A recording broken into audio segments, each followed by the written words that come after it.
क्या हाल है बंसी? राम राम मालिक।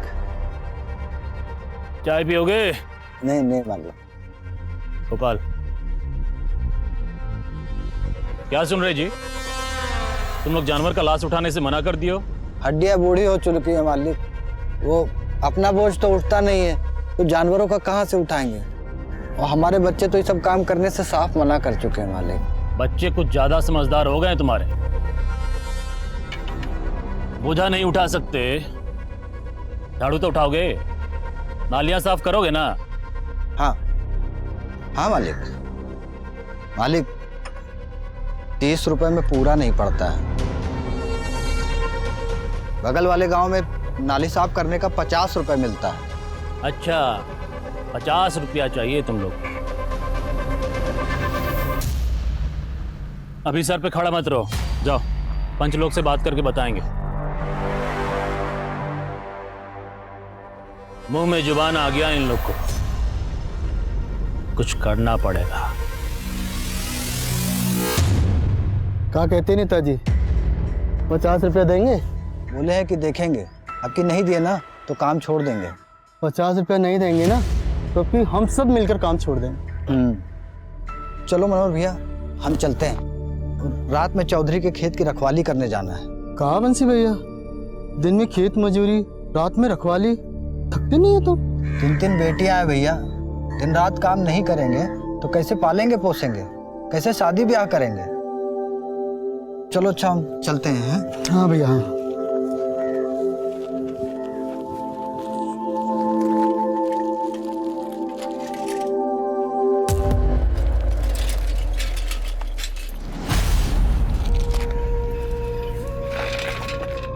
संगीता तुम घर जाओ।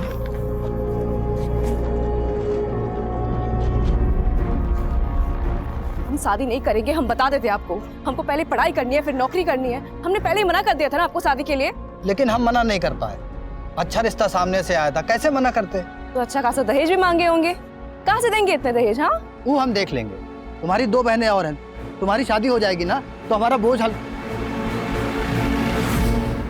बोझ कम हो जाएगा ना हमारे जाने से। बाबूजी आप फिक्र मत कीजिए, अब से ना ज्यादा बोझ नहीं बनेंगे हम आप पे।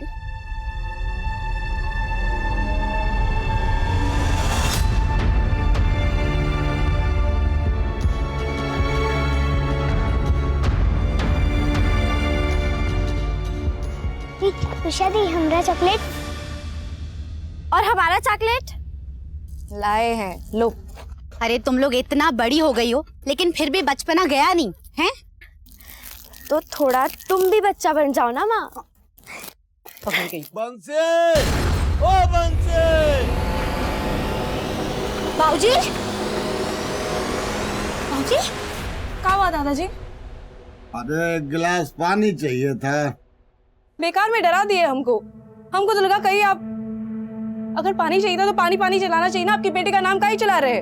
मेरी मर्जी। वैसे कोई बताएगा एक गिलास पानी के लिए पूरी मंडली क्यों जमा हो गई यहाँ? अब कोई पानी भी देगा या नहीं? ला रहे हैं।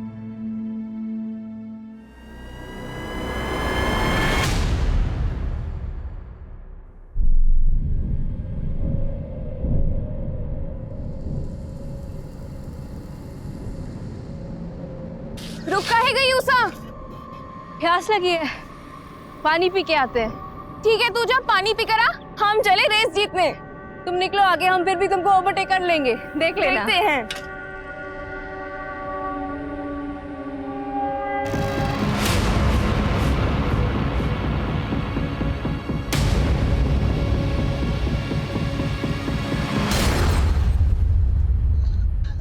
संगीता बेटा, हमको लगा कि उषा तुम्हारे साथ है। गलती हो गई चाचा, हमको लगा उषा को शायद कोई काम आ गया होगा, इसलिए वो रेस छोड़कर निकल गई। अच्छा। हमने तो सोचा ही नहीं कि वो ऐसे घर लौटेगी ही नहीं।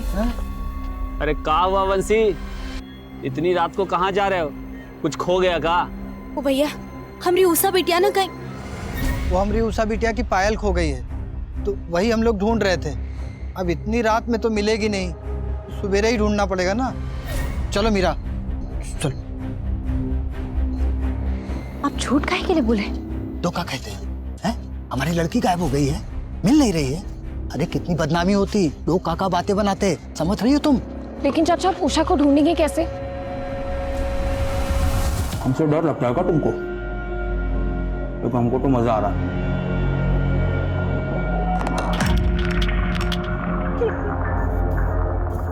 कार्यक्रम का शुरुआत तो हम करेंगे।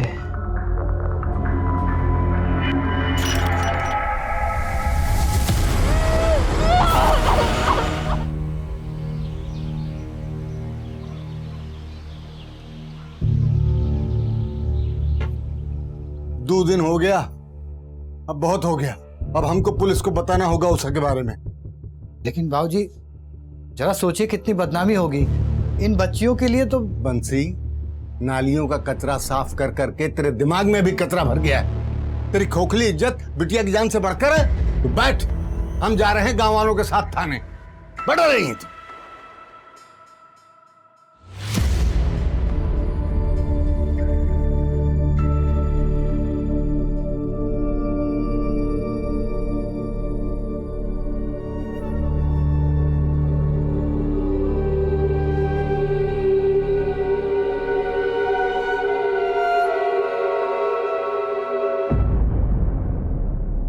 अरे हम खोज निकालेंगे आपकी बेटी उषा को।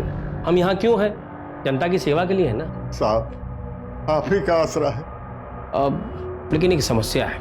क्या साहब? पिछले महीने पड़ोस गांव से भगीरथ साहू जो हैं वो आप ही की तरह रोते रोते आ गए हमारे पास कि अपनी बेटी लक्ष्मी को खोज निकालनी है, गुहार लगाते हुए। तो हम भी लग गए काम पे। पूरा गांव, शहर, जिला सब छान मारे, लेकिन लड़की नहीं मिली। और 4 दिन बाद लड़की अपने आप लौट आई, वो भी शादी करके दूसरे जात के लड़के के साथ। हमारी उषा ऐसी नहीं है साहब। अरे हम कब कहे कि उषा ऐसी है, लेकिन शिकायत दर्ज करने से पहले थोड़ा जांच पड़ताल कर लें। क्या है कि कॉलेज और मोहल्ले में किसी लड़के के साथ, अब उम्र भी तो फिसलने का है ना।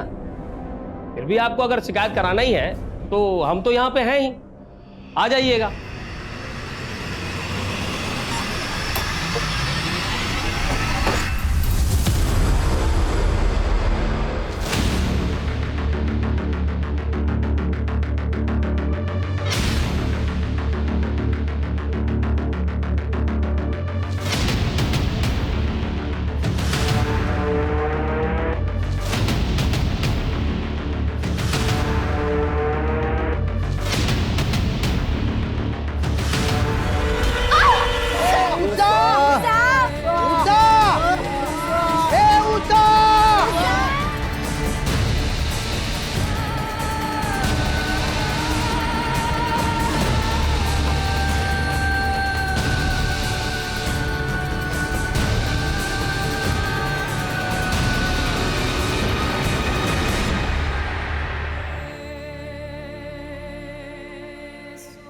देखिए, शिकायत तो हम दर्ज कर लेंगे, लेकिन इतना बात याद रखिएगा कि जब हम आपकी भागी हुई बेटी को उसके पति समेत सौंपेंगे ना, तो समझ में नहीं आएगा कि बेटी के मिलने की खुशी मनाए कि इज्जत मिट्टी मिलने का शोक।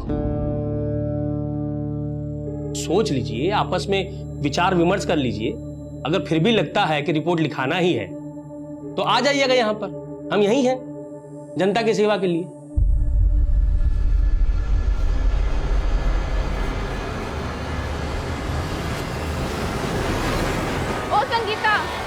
अरे संगीता, कहाँ खोई हो? कब से बुला रहे हैं तुम्हें। कुछ नहीं, दिमाग में ऐसे ही कुछ चल रहा था। अच्छा, उषा का कुछ पता चला? नहीं। तुमका क्या लगता है उषा कहाँ हो सकती है? हमको कैसे मालूम होगा? हमसे काहे ऐसे सवाल कर रही है? अरे हम तो बस पूछ रहे हैं। उषा इतनी अच्छी दोस्त है तुम्हारी, उस दिन तुम भी थी उसके साथ। हमको तो लगता है पुलिस ये सब सवाल करेगी। पुलिस? क्या कह रही है तू? हाँ, हम उसके साथ थे, इसका ये मतलब तो नहीं कि हमें सब पता होगा। तू भी ना कुछ जो बात करती है, हमें तुमसे बात ही नहीं करनी। हटो।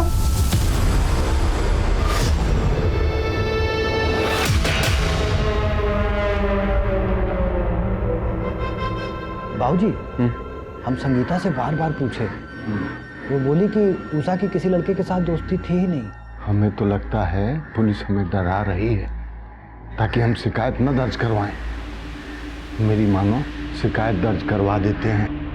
ठीक है बाबूजी। हाँ साहब, हमने सोच लिया साहब, हमें शिकायत दर्ज करवानी है। ठीक है, जो जनता जनार्दन चाहे। वैसे आप लोग का गांव माखनपुरा है ना? जी साहब। तब तो गड़बड़ हो गया। क्या है ना कि माखनपुरा हमारे थाने के अंडर नहीं आता। तो हम क्या करें साहब? आप लोग एक काम कीजिए, दौलतपुरा पुलिस स्टेशन चले जाइए। वहां का जो SHO है वो भी हमारे तरह ईमानदार है, आप लोग की पूरी मदद करेगा। ठीक है, चलिए। भाऊजी, हम मनोहर के साथ दौलतपुरा पुलिस स्टेशन जा रहे हैं, रपट लिखा के ही आएंगे। बंसी भैया, अभी नंदू खबर किए कि मंदिर के पास वाले पेड़ पे ना एक लड़की की लाश लटकी पड़ी है। चलो चलो।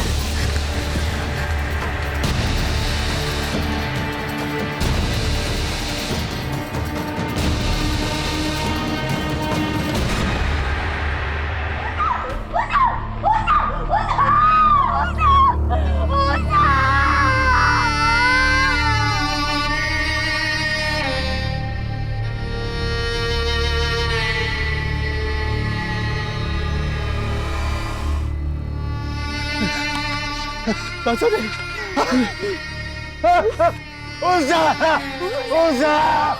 हमें पुलिस के आने तो रुकना पड़ेगा चाचा जी। हमें कह रहा है वो आ रहा है। हटिए, मेला लगा यहाँ पे। हटिए हटिए।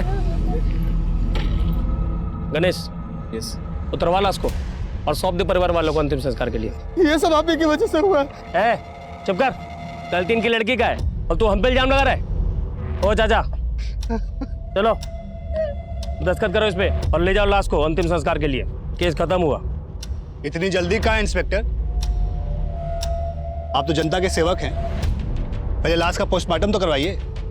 तू कौन है? एडवोकेट अभय। अच्छा, तो तू है अभय। तो अभय बाबू, ये आत्महत्या का केस है और आत्महत्या के केस में ना पोस्टमार्टम की जरूरत नहीं है। जरूरत है। अगर उषा ने फांसी लगाई है तो उसके पैरों पे खून के धब्बे कहां से आए? पोस्टमार्टम तो होकर रहेगा। क्यों गांव वालों? ठीक है, करवाते हैं पोस्टमार्टम, लेकिन उसके लिए थोड़ा समय लगेगा। क्या है कि एम्बुलेंस बुलाना पड़ेगा ना, और आप लोगों को तो पता ही है कि अस्पताल कितना दूर है यहाँ से। पता है, इसलिए हमने पहले अस्पताल में फोन कर दिया था। एम्बुलेंस भी अभी आ ही रही है।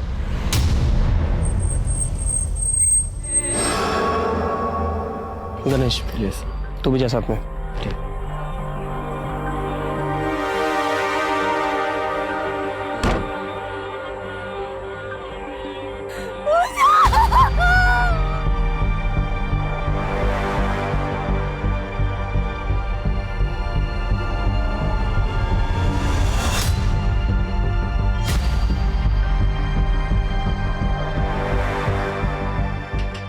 चाचा जी साइन कीजिए, बॉडी लेके जाइए। अरे FIR रजिस्टर किए आप लोग अभी तक? पहले FIR रजिस्टर कीजिए, तब जाके साइन करेंगे। कौन बात का है भाई यार? हाँ, पोस्टमार्टम रिपोर्ट में साफ लिखा है कि उषा ने खुद को फांसी लगाया। उषा का बॉडी हम भी देखे हैं, उसका चेहरा पर और बॉडी पर चोट का निशान था। खुदकुशी नहीं की है। दिखाइए पोस्टमार्टम रिपोर्ट। ये पोस्टमार्टम रिपोर्ट कोई पब्लिक प्रॉपर्टी नहीं है जो देखेंगे आप। चलिए जाइए यहाँ से, नहीं वो हल करेंगे, यही भर्ती होना पड़ेगा आपको। तमीज से बात कीजिए इंस्पेक्टर। दिखाइए पोस्टमार्टम रिपोर्ट, कहाँ रखा है छुपा के? नहीं दिखाएंगे तो यहीं खड़े हैं। क्या जाते हैं यहीं? दिखाते कैसे आप लोग जाते हैं यहाँ पे?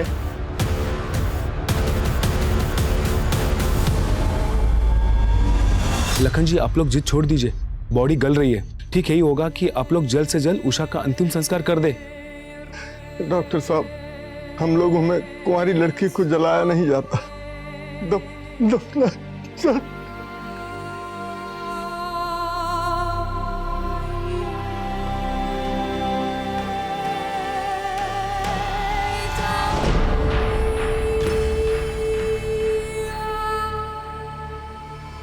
एडवोकेट अभय का वीडियो वायरल होने लगा था। सोशल मीडिया पर जस्टिस फॉर उषा के नाम से एक मुहिम शुरू होने लगी थी और इस मुहिम में बॉलीवुड के सेलिब्रिटीज भी जुड़ने लगे थे। अखबार, टीवी और सोशल मीडिया से इस कदर दबाव बढ़ा कि पुलिस को उषा के केस को फिर से रीओपन करना पड़ा। देखिए, हम ये केस क्राइम ब्रांच को ट्रांसफर कर रहे हैं और साथ ही इंस्पेक्टर दरबारी को इस केस की तहकीकात खत्म होने तक सस्पेंड किया जाता है। सर, किस ऑफिसर को ये केस अलॉट हुआ है? ऑफिसर आदिल खान को। ये वीडियो एविडेंस रिकॉर्ड से वायरल कैसे हुआ? सर, लोकल पुलिस थाने से लीक किया होगा किसी बेवकूफ ने, शायद पैसों के लालच में। उषा एक अच्छी स्टूडेंट थी, एथलीट भी अच्छी थी। 5 दिन बाद उसकी लाश मिली पेड़ पर लटके हुए। सबसे पहले हमें उषा का पोस्टमार्टम दोबारा करवाना होगा। सर कम से कम ये तो अच्छा हुआ कि उषा की बॉडी को जलाया नहीं गया, लेकिन बॉडी का पोस्टमार्टम करने के लिए उसे फिर से बाहर निकालना होगा, और इसके लिए हमें परिवार की मंजूरी लेनी होगी। बात करते हैं उसके घर वालों से। काफी मेडल जीते थे उषा ने।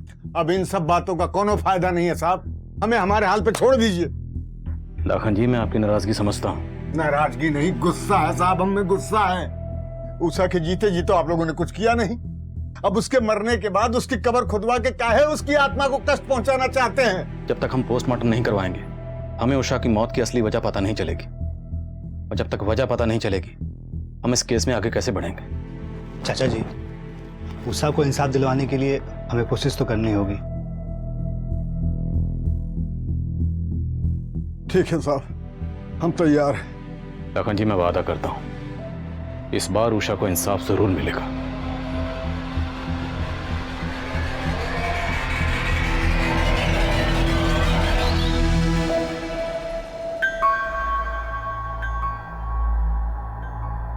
जी कहिए।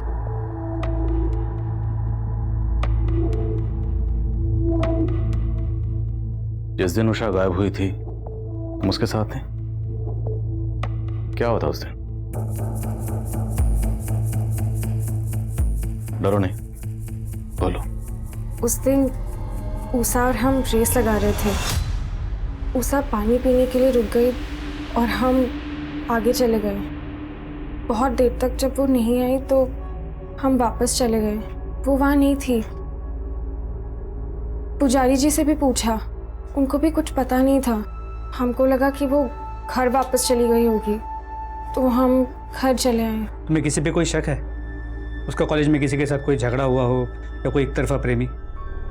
जी नहीं।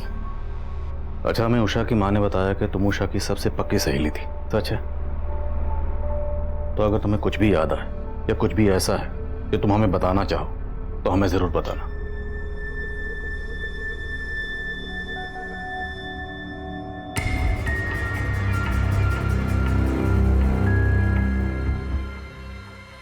बाबा हम अभी आते हैं।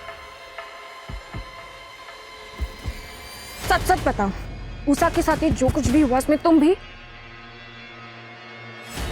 हम कैसे मान ले तुम्हारी बात? ठीक है, लेकिन कल अगर हमें पता चला कि इस सब में तुम ही शामिल थे ना, तो हम खुद जाके पुलिस को तुम्हारे बारे में बताएंगे।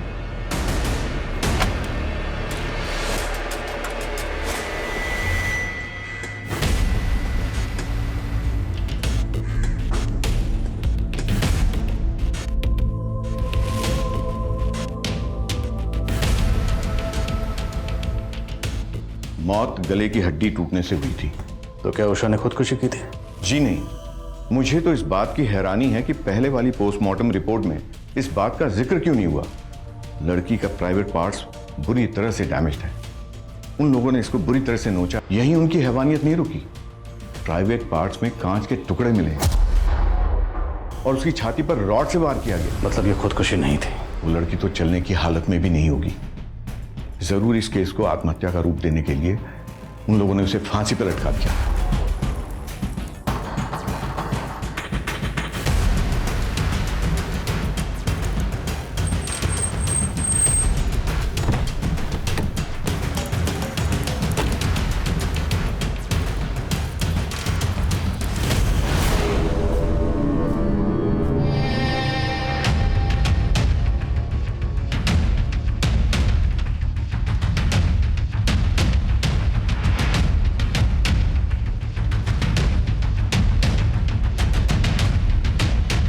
लाश को इतनी ऊंचाई पर ले जाकर टांगा गया, एक दो लोगों का काम नहीं है, पक्का 2 से ज्यादा लोग हैं, और हो सकता है पूरी प्लानिंग पहले से की गई हो। सर इस केस को बुरी तरह लिपाप होता गया है। अनुज, अगर लिपाप होता गया है तो हम उसे साफ करेंगे, और क्लू नहीं है तो क्लू ढूंढेंगे, लेकिन हमारे डिपार्टमेंट पे जो धब्बा लगा है उसे मिटाना है हमें। सर इस मंदिर का पुजारी उषा की बॉडी मिलने के बाद से गायब है। और ये तो मुझे अब बता रहे। आई एम सॉरी सर, लेकिन उस पुजारी के पीछे हमने खबरियों को लगा दिया है। ढूंढो उस पुजारी को, हो सकता है उसने उन लोगों को देखा हो। ये पुजारी मुझे जल्द से जल्द हिरासत में चाहिए। जी सर।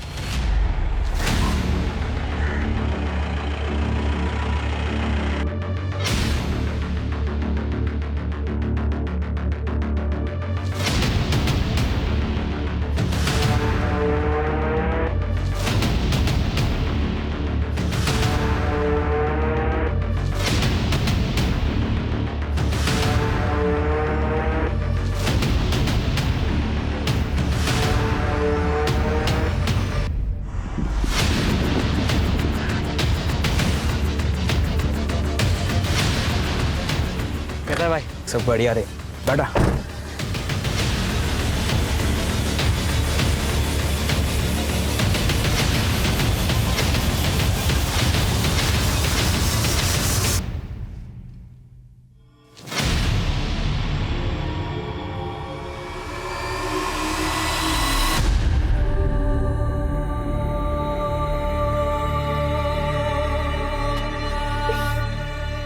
दादाजी काहे इस प्याज के पीछे पड़े हो? अरे हम कहाँ पीछे पड़े हैं, ये प्याज हमरे पीछे पड़ा है। रुला दिया कम बखत ने। क्या बनाना है आपको, हमको बताइए, हम बता सकते हैं। छोड़ो छोड़ो ये सब। अरे हमें अपने लिए नहीं, तुम्हारी माँ को अचानक नानी के पास जाना पड़ा और यहाँ बच्चियाँ भूखी हैं। अरे तो बुला लिए होते ना हमको, हम तो वैसे भी संगीता के घर पर टीवी देख रहे थे। अरे आप बैठिए, पूजा कीजिए, ये पेट पूजा का जिम्मा ना हम पे छोड़ दीजिए, ठीक है? जाओ।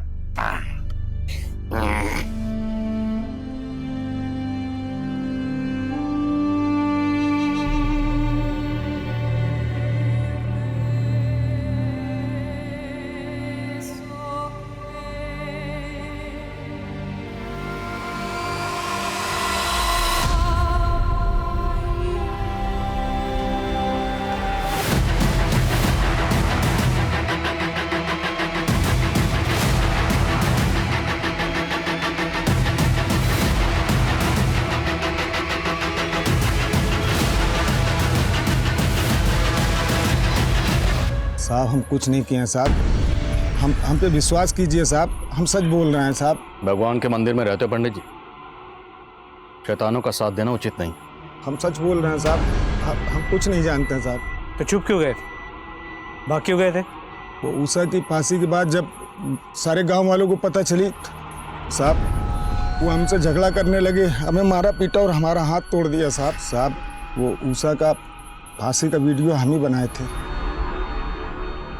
अब इस संकट से निकलने का एक ही उपाय है पंडित जी, याद करिए जिस दिन उषा गायब हुई थी, क्या उस दिन कुछ ऐसा हुआ था जो आमतौर पर नहीं होता? कुछ भी अजीब? सोचो। कुछ याद आ रहा है या अपनी तरह से याद दिलाएं? वो यकीन के साथ तो नहीं साहब, लेकिन उस दिन मंदिर के पास आके एक गाड़ी रुकी थी। कौन सी गाड़ी थी, नंबर क्या था?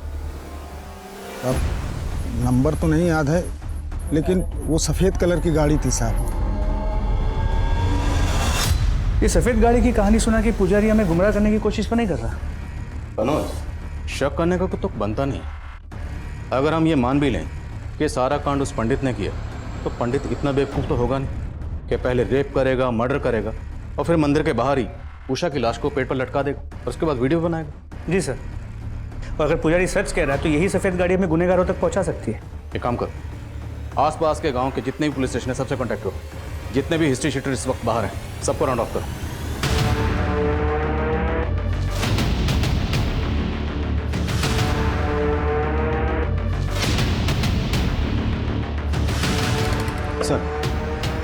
सर संगीता के पीछे जो खबरी लगाए थे उन्होंने इन्फॉर्मेशन दी है। संगीता फोन पे किसी को धमकी दे रही थी और उषा के मर्डर के बारे में बात कर रही थी। संगीता से दोबारा मिलना पड़ेगा, उषा ने शायद किसी अपने से धोखा खाया।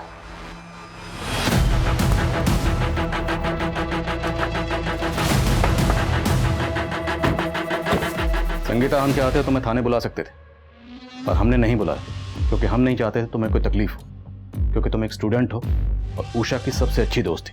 अब दोस्त थी तो ये भी चाहती होगी कि जिसने भी उषा के साथ गलत किया उसे सज़ा मिलनी चाहिए, चाहती हो ना? तो तुम्हारी मदद के बगैर हम उन्हें सज़ा नहीं दिला सकते। सब उषा का एक फ्रेंड था अशोक, हमरे गांव का ही लड़का है, हमरे साथ ही पढ़ता है। उषा और उसकी बहुत अच्छी बनती थी, है भी वो अच्छा लड़का। तो क्या उषा और अशोक के बीच में कुछ? हमको नहीं लगता, ऐसा कुछ होता तो उषा हमको बता दी होती। मुझे इस अशोक का फ़ोन नंबर और एड्रेस चाहिए। अच्छा, तुमने उस दिन किसी सफ़ेद रंग की गाड़ी को नोटिस किया था? सफ़ेद गाड़ी शायद देखी थी, लेकिन हमने इतना ध्यान नहीं दिया।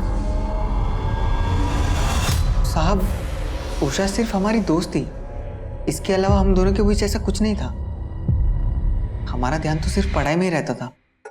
फिर संगीता को ऐसा क्यों लगता है? कि उषा के साथ जो कुछ भी हुआ वो सब तूने किया है। क्या संगीता ने आपको ऐसा कहा? वो तो हमें बहुत अच्छे से जानती है, वो ऐसा कह ही नहीं सकती साहब। ठीक है जा, लेकिन जरूरत पड़ी तो दोबारा बुलाएंगे। हाँ साहब।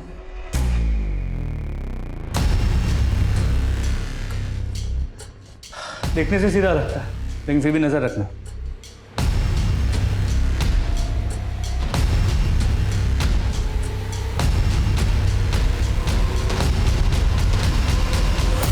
साहब धोल विहार गांव में देखिए, वहाँ का इलाका काफ़ी सुनसान है। वहाँ सफ़ेद रंग की कार रात को कई बार देखी गई है साहब। हमने ही नहीं, हमारे अलावा काफ़ी लोगों ने देखी है। धोल विहार? हाँ। कहाँ पे है जगह?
तो उषा दीदी का ही कपड़ा है।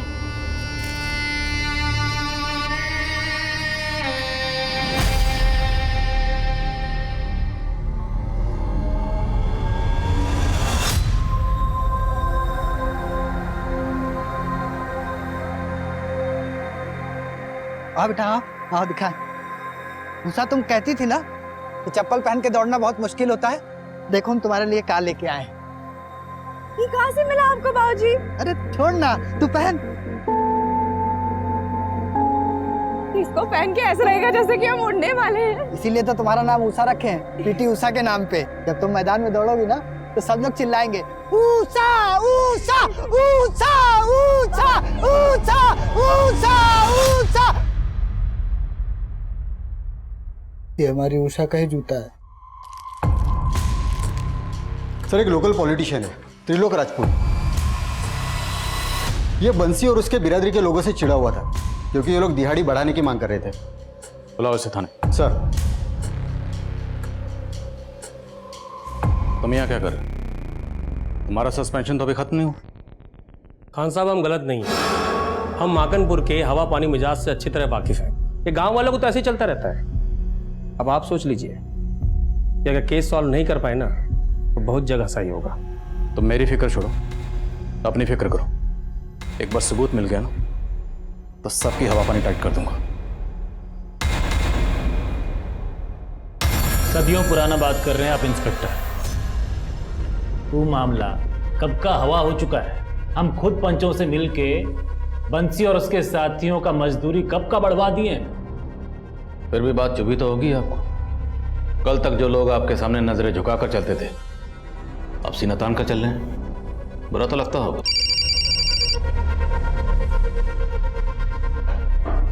जैन सर, खान तुमने जिसे उठाया है वो रूलिंग पार्टी का मेंबर है।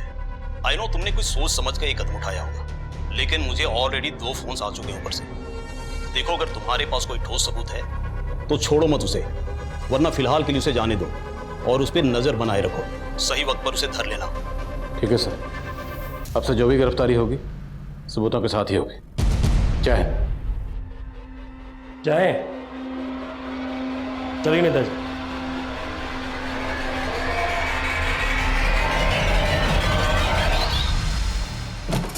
हमें अपनी तहकीकात का तरीका बदलना होगा।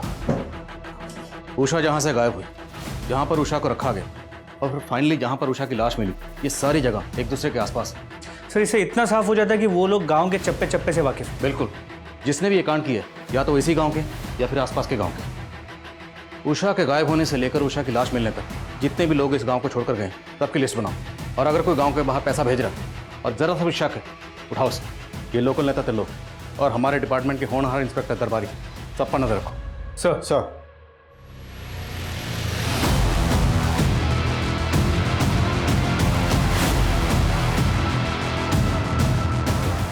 सर ये उन 15 लोगों की लिस्ट है जो लोग गांव से बाहर गए। इन सब के बारे में पता किया, 13 लोगों से बात भी हुई, क्रॉस वेरीफाई भी की, सब अपनी बताई हुई जगह पर ही थे। सर लेकिन इनमें से 2 नंबर क्रॉस चेक नहीं हो पाए। ये दोनों कॉलेज स्टूडेंट है, सुजीत सिन्हा और दर्पण सिन्हा। हमने इनके कॉलेज में इंक्वायरी की तो पता चला कि 15 दिन से वो कॉलेज नहीं आ रहे। इन दोनों के कॉल डिटेल्स निकलो। जी सर, इन दोनों के कॉल डिटेल्स में एक कॉमन नंबर है, किसी कमल चौहान का है। जिस दिन उषा गायब हुई थी, सुजीत, दर्पण और कमल तीनों के मोबाइल की लोकेशन मंदिर के पास की है। सर उसके बाद लगातार 5 दिनों तक इन तीनों की लोकेशन उसी जगह की थी जहाँ पे उषा को रखा गया था और टॉर्चर किया गया था। ये लोग जहाँ भी हैं ढूंढ निकालो इन्हें। उषा के कातिल यही। सर तीनों के फोन स्विच ऑफ है, इसलिए करंट लोकेशन का पता नहीं चल पा रहा। लेकिन 3 दिन पहले सुजीत का फोन कुछ टाइम के लिए स्विच ऑन हुआ और उसकी लोकेशन थी पुणे का विट्ठल नगर। पुणे? क्यों खान साहब, पुणे जा रहे? आ गए तुम, मालूम था। दर्शन देने जरूर आओगे। समझाने आए सर। आप तो एक केस के लिए आए हैं, खत्म होते ही चले जाएंगे। रहना हम ही को यहाँ पर है, काहे संतुलन बिगाड़ रहे हैं सर? कैसा चल रहा है, चलने दीजिए। तुम्हें कुछ कार मैकेनिक का या कोई और काम आता है, सीख लो, काम आएगा, क्योंकि तुम्हारी नौकरी अब जाने वाली।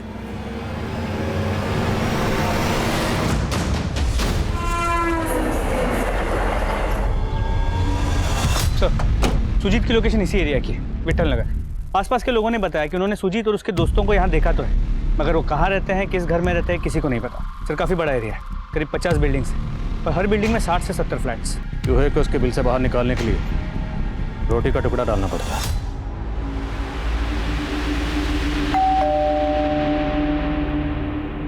हाय मैम, हम आर्थर पिज़्ज़ा से। हमने आपके एरिया में एक नया आउटलेट खोला है और हम यहाँ सर्वे के लिए हैं। कुछ सवालों का जवाब दीजिए और ये पिज़्ज़ा आपका फ्री, साथ में कोल्ड ड्रिंक का वाउचर भी। तो मैम आपके घर में कितने लोग रहते हैं? मैं रहती हूँ, मेरे हस्बैंड है और मेरी डॉटर। और कोई गेस्ट वगैरह हैं? नहीं, कोई गेस्ट तो नहीं है। Thank you ma'am. ये आपका पिज़्ज़ा और ये आपका कोल्ड ड्रिंक का voucher. Thanks ma'am. Sir room number 409 negative.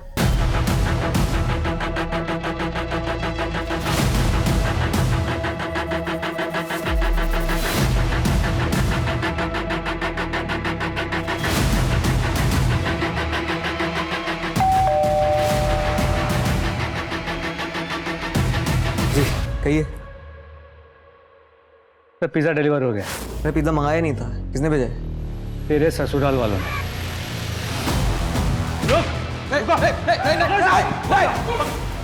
नीचे बंदूक, नीचे बंदूक, नीचे बंदूक, नीचे। देख तू मरेगा, तेरे साथ दोनों दोस्त भी मरेंगे। कमल गोली मत चला। कमल बंदूक रख दे नीचे, गोली मत चलाइए। ला दे, इसे हम सराहने के नीचे लेकर सोते हैं। चल। उषा को इतनी बेरहमी से टॉर्चर क्यों किया? क्या दुश्मनी थी तुम तीनों की उषा से? 3 नहीं सर, 4 लोग थे। चौथा कौन? अशोक।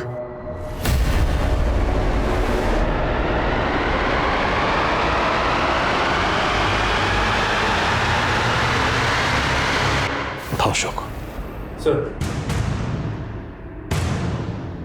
इतनी हैवानियत, आखिर क्या बिगाड़ा था उस मासूम ने तुम लोगों का? उषा को पहली बार तब देखा था जब कॉलेज की दौड़ में हिस्सा ले रही थी।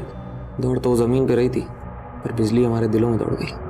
उषा जैसी कोई थी नहीं दूसरी गांव में, चढ़ गई हमारी नज़रों में।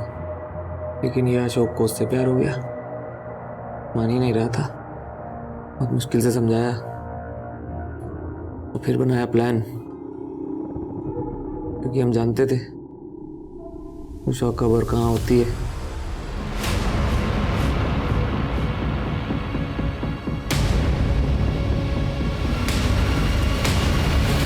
यस सर, मजा किया उसके साथ। मजा करना तो अलग बात है, लेकिन वो थी तो दूसरे जात की। उसको उसकी औकात भी दिखानी थी। पढ़े लिखे, हवा में दौड़े, उनकी औकात सिर्फ गटर में जाने की बनी है, इसलिए हम मार दिया उसे।